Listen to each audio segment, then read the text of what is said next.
बिस्मिल्लाहिर्रहमानिर्रहीम। आज 28 अप्रैल हम बात करेंगे दो अहम इश्यूज़ के ऊपर। एक तो अबसार आलम साहब ने फ़ौज पर डायरेक्ट हमला किया है, कमर जावेद बाजवा साहब को मुखातिब करके कुछ इल्ज़ामात लगाए हैं और मरीम नवाज़ साहिबा ने उनका भरपूर किस्म का साथ दिया है। दूसरा हम देखेंगे कि इमरान खान साहब की हुकूमत ने दो बड़े इक़दामात उठाए हैं, उसकी तफसीलात भी आपके सामने रखूँगी। सबसे पहले हम देखते हैं कि जो अबसार आलम वाला ड्रामा है इसने अब कौन सा रुख इख्तियार किया। और मरीम नवाज़ साहिबा, जैसा कि जब इन पर हमला हुआ हम तब से इस केस को लेकर चल रहे हैं और अपने डिफरेंट व्लॉग्स में जो है वो इस पर बात भी करते हैं। मरीम नवाज़ साहिबा ने इस हमले के साथ ही जो है वो सबसे पहले नवाज शरीफ साहब, फिर मरीम नवाज़ साहिबा की ट्वीट्स आने लग गई, तो इसकी तफसीलात तो हम पहले ही डिस्कस कर चुके हैं। अब मरीम नवाज़ साहिबा ने अपने एक बयान में जो है वो अबसार आलम हमला जो केस है उसका ज़िम्मेदार फ़ौज को ठहराया है और बाकायदा जो है वो ये कहा है कि ये हमला जो है फ़ौज ने करवाया है। अबसार आलम साहब ने ख़ुद भी आर्मी चीफ़ को मुखातिब किया है। उसके बाद जब ये मरीम नवाज़ साहिबा का बयान आता है उसके बाद जो है वो अबसार आलम साहब ख़ुद आर्मी चीफ़ साहब को मुखातिब करते हैं और क्या कहते हैं वो मैं आपको उनके अल्फाज जो है वो ख़ुद पढ़ कर यहाँ बताऊँगी। अबसार आलम साहब कहते हैं, पहला ट्वीट उन्होंने किया कि मैंने अभी कातलाना हमले का इल्ज़ाम भी किसी पर नहीं लगाया और आप मेरे खिलाफ बंद कमरों में गुफ्तगू फरमाते हैं, क्यों? आपने तो अपनी तरक्की के लिए मेरी काविशों का शुक्रिया अदा किया था, जिसके गवाह आपके सुसर जनरल एजाज अमजद और आपके दोस्त जाहिर मुजफ्फर भी हैं। ये इनका पहला ट्वीट था। पहली बात तो ये कि पता नहीं ये कैसे चेयरमैन पैमरा हैं और रहे हैं, कैसे ये सहाफ़ी रहे हैं कि एक सहाफ़ी के रिक्वेस्ट करने पर जो है वो वज़ीर आज़म साहब या जो आर्मी चीफ़ है वो मुंतखब किया जा सकता है, आर्मी चीफ़ साहब को लगवाया जाता है। मतलब आर्मी चीफ़ साहब की अपना जो एक्सपीरियंस है, जो अपना उनका ओहदा है वो कोई मैटर नहीं करता। सिर्फ एक चेयरमैन पैमरा साहब दरख्वास्त देते हैं, एक सहाफ़ी साहब जो है वो दरख्वास्त देते हैं और आर्मी चीफ़ साहब जो है वो यानी कि जनरल कमर जावेद बाजवा साहब जो है वो आर्मी चीफ़ लग जाते हैं। सबसे पहली बात तो ये है कि ये इन्होंने एक बहुत बड़ा इल्ज़ामात की बौछार की है, या ये कहा जाए कि बहुत बड़ी बोंगी थी जो इन्होंने ये मारी है कि ये कहते हैं कि मेरे कहने पर, मेरी दरख्वास्त पर जो है वो आपको आर्मी चीफ़ मुंतखब किया गया, तो आपको तो मेरी काविशों को सराहना चाहिए था। दूसरा ये ट्वीट करते हैं कि मैंने आपसे कभी किसी एहसान का बदला नहीं चाहा, लेकिन अगर मुहज़्ज़िब इंसान की तरह आप किसी की बीमार कुर्सी नहीं करना चाहते तो ऐसी गुफ्तगू क्यों? अब यहाँ पर ये आर्मी चीफ साहब को गैर मुहज़्ज़िब भी कह रहे हैं। साथ ये कहते हैं कि कम से कम अपने ओहदे का ही ख्याल कर लें। मतलब आप तो मुहज़्ज़िब इंसान नहीं हैं, लेकिन जो आपका ओहदा है वो खासा मुहज़्ज़ब है, तो उसी का ख्याल कर लें। दूसरी बात, मैं तो अपने माजी की एक्स्ट्रा करिकुलर एक्टिविटीज़ को तस्लीम करता हूँ और अपने रब से हमेशा माफ़ी का तलबगार भी रहता हूँ। यानी कि आप जो इंसान हैं, आप जो है वो अपने रब से कभी माफ़ी नहीं मांगते। ये भी उन्होंने इल्ज़ाम लगाया और कहा है कि मैं अपने माजी को याद रखता हूँ, आप याद नहीं रखते, आप अपने माजी को जो है वो भूल चुके हैं। साथ वो कहते हैं, क्या आप और आपके कबीले में एक्स्ट्रा करिकुलर एक्टिविटीज़ तस्लीम करने की अखलाकी जुर्रत है? अब यहाँ पर कबीला कौन है? यहाँ पर कबीला है जी फ़ौज। जो आर्मी चीफ साहब के अलावा बाकी की फ़ौज है वो आर्मी चीफ का कबीला समझी जाती है। तो ये कह रहे हैं कि क्या उसमें इतनी ज़रूरत है, इतनी अखलाकी ज़रूरत है कि वो एक्स्ट्रा करिकुलर एक्टिविटीज़ को तस्लीम करें? अब ये कौन सी एक्टिविटीज़ की बात कर रहे हैं, ये तो इनसे पूछ कर ही पता लगेगा। तीसरी बात जो यहाँ पर वो कोट करते हैं, कहते हैं कि सबसे पहले तो आपने NYT की इस खबर पर अमेरिका में मुकदमा करें और जीतें, पैसे भी मिलेंगे और हकीकत भी सामने आ जाएगी कि मुझ पर कातलाना हमला किसने और क्यों करवाया। ये खबर जो है वो इंटरनेशनल मीडिया ने भी डिफरेंट एंगल से रिपोर्ट किया है, लेकिन सबका एंगल जो है उसमें एक चीज़ कॉमन थी और वो ये थी कि ये हमला जो है वो फ़ौज ने करवाया।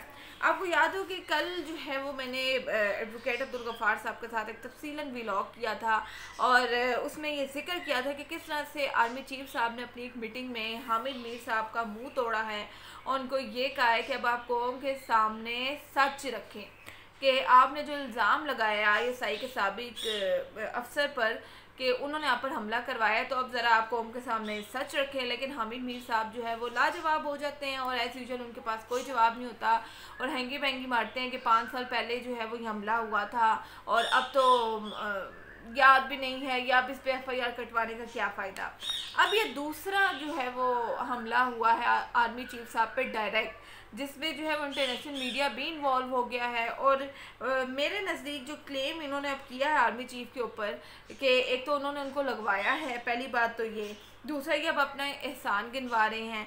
तो अब आर्मी चीफ साहब के पास वक्त है कि अफसार आलम साहब का जो केस है इसका मुंह तोड़ जवाब दें। जैसे उन्होंने हामिद मीर की बोलती बंद करवाई और हामिद मीर के पास जो है वो दूसरा कोई रास्ता ही नहीं रहा था कि वो अब आर्मी चीफ को कोई खास जवाब देते, क्योंकि उनके पास कोई सबूत ही नहीं था।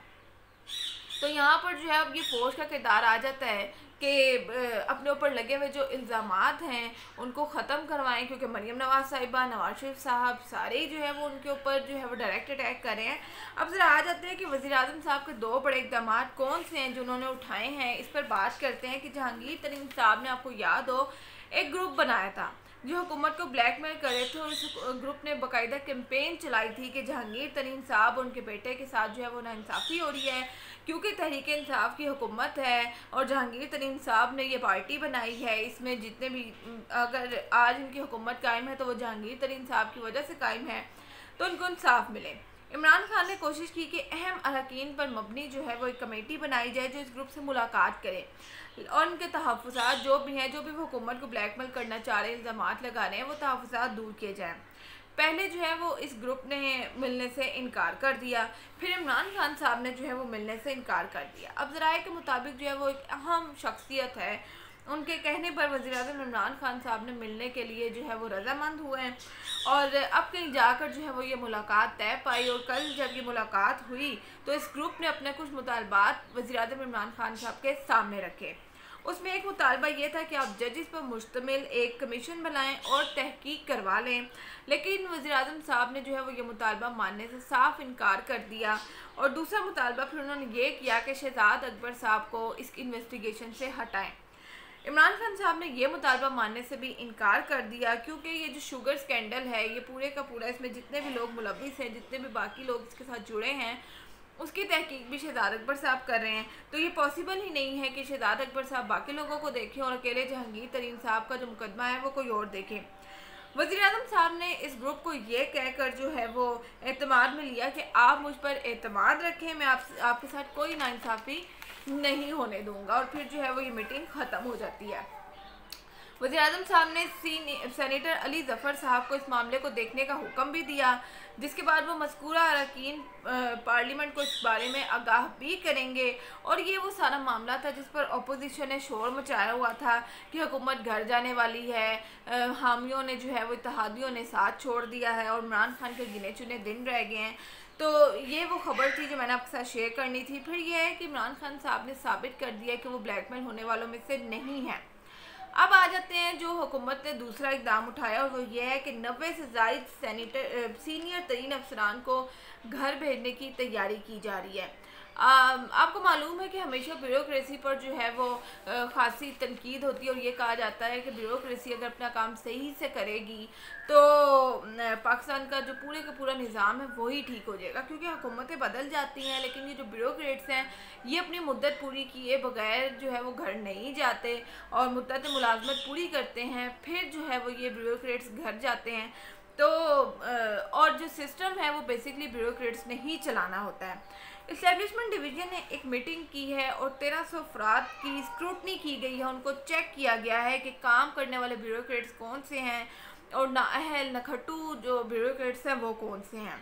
ये सारा डाटा इकट्ठा करने के बाद 20, 21 और 22 ग्रेड के 90 से ज़ायद ब्यूरोक्रेट्स की जो लिस्ट हैं वो तैयार कर ली गई हैं और इमरान खान साहब को इनके नाम भिजवा दिए गए हैं।